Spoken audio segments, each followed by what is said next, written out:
What if a simple question could lead to your death? In Japan, there are stories of a vengeful spirit who wanders the lonely roads at night. A spirit who hides a gruesome secret behind a simple surgical mask. She will ask you a question, and your answer will seal your fate. This is the legend of the Kuchisake-onna, the Slit-Mouthed Woman. The story begins centuries ago, during the Heian period. There was a woman said to be the wife or concubine of a samurai. She was known throughout her village for her breathtaking beauty.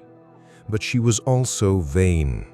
She knew how beautiful she was, and she cheated on her husband.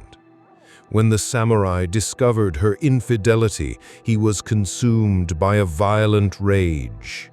He wanted to make sure no one would ever find her beautiful again.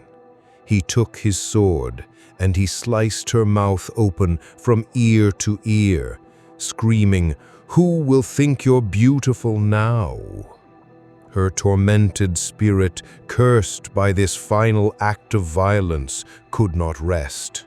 She was reborn as a yokai, a malevolent ghost, her once beautiful face now a horrific, permanent grin. She wanders the world, her gruesome wound hidden behind a mask, forever seeking validation and victims. In modern times, the legend has evolved. The sightings are no longer in ancient villages, but in the dark alleys and foggy underpasses of Japan's sprawling cities. And the stories always begin the same way. A person, often a child walking home alone from school, will notice a tall woman leaning against a wall. Her long black hair hides her face, and she wears a trench coat, even in summer. And she always wears a surgical mask, which isn't unusual in Japan. She will approach. "Watashi, kirei?" she will ask, her voice muffled by the mask. "Am I pretty?" This is the moment your fate is decided. You cannot run. She will simply reappear in front of you. You must answer. If you say no, she will be enraged by your honesty. She will pull out a long, rusty pair of scissors and kill you instantly.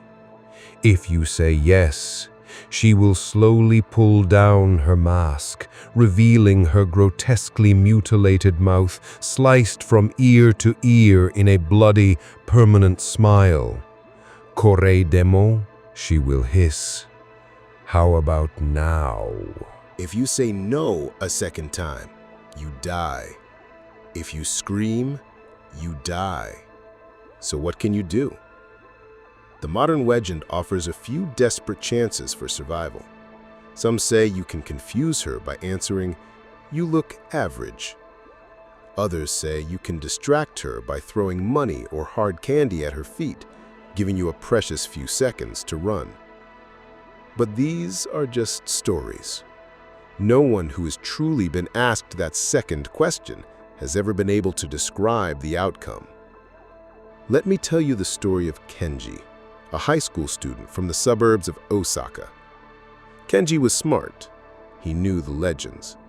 He thought they were just scary stories to tell his friends. One Tuesday night, he was walking home late from his cram school. The streets were empty, shrouded in a thin, wet fog that made the streetlights look like blurry halos. He cut through a narrow pedestrian underpass to save time. The air grew cold, and the only sound was the echo of his own footsteps. That's when he saw her. At the far end of the underpass, a tall woman was leaning against the concrete wall. Long black hair, a beige trench coat, and a white surgical mask. Kenji's heart went cold. It's nothing, he told himself. It's just a woman waiting for someone.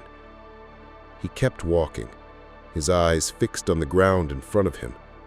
But as he got closer, she pushed herself off the wall and stood directly in his path. He couldn't avoid her. He looked up. "Watashi, kirei," she whispered, her voice raspy. "Am I pretty?" Kenji's mind raced. This was it. The legend was real. He remembered what his friends had said. Don't say no, don't say yes. Be ambiguous. "I think you look average," he stammered out, his voice trembling. He thought it had worked. For a moment, the woman was silent. Then, with a slow, deliberate motion, she reached up and pulled down her mask. Even in the dim light of the underpass, the wound was horrifying. A grotesque red grin carved into her pale skin. The corners of her mouth stretched almost to her ears, wet and raw. "Kore demo," she hissed, her voice no longer a whisper but a guttural growl. "How about now?" Panic took over. Kenji didn't have an answer. He just turned and ran. He heard the sickening, wet sound of her smile widening and the sharp click-clack of her shoes on the pavement as she began to chase him. He fumbled in his school bag, his fingers searching desperately. The hard candy. The legend said to throw hard candy. He found a small, sticky piece of Beko Ame his sister had given him. Without looking back, he threw it over his shoulder. He heard it clatter to the ground, and for a moment the footsteps behind him stopped. He didn't question it, he just ran faster, his lungs burning, his legs screaming.